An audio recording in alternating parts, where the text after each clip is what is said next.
If you want a detailed look at this character, what gear, build and stats that she is running, click the card link right now.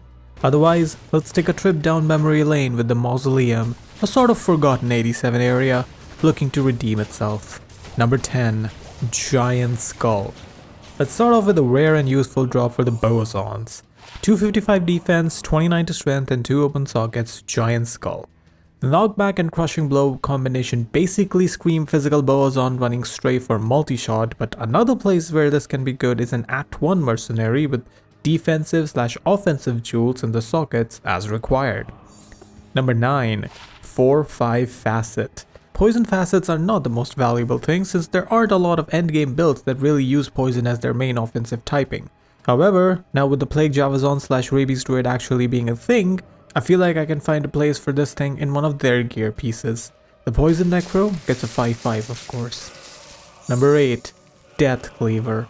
278 ED and 7 life after kill Death Cleaver to be exact. That 2 off of perfect ED roll is great for this one-handed weapon, which prior to Grief was the choice for Zealers and still is a great one. It's a holy grail find for me in Diablo 2 Resurrected, and I for one used this in conjunction with Beast on a double swing barbarian to do Ubers, and the Dudley Strike doubling the damage every 2 out of 3 hits makes this thing hit very hard. Number 7. Perfect Fire Sunder. The best kind of finds are the ones that you pick up from the ground, identify and immediately slot onto your current character and start using them. This Fire Sunder with -70 fire res is just that, as it gives me more fire res while also giving me the fire resistance's sundered mod. Number 6. Defensive SC.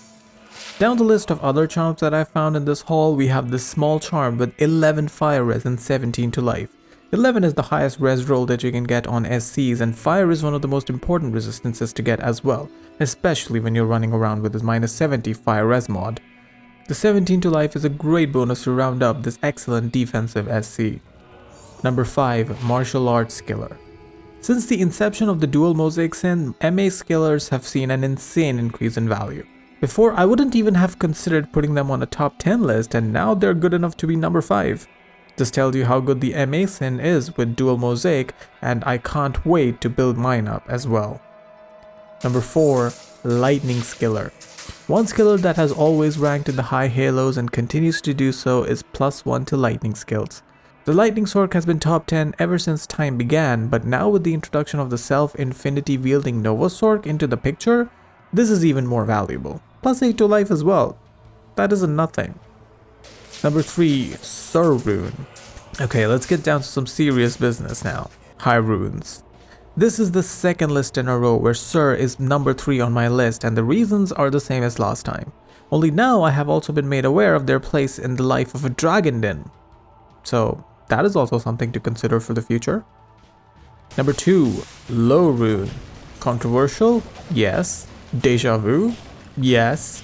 Low rune is my favorite high rune, and the last time I did rank 2 ohms above a Sir. I like low because of its versatility. You need it for 2 of the most essential melee rune words, Grief and Fortitude. However, you also need it for cooler rune words like Ice, Pride and Doom, which I still have to build.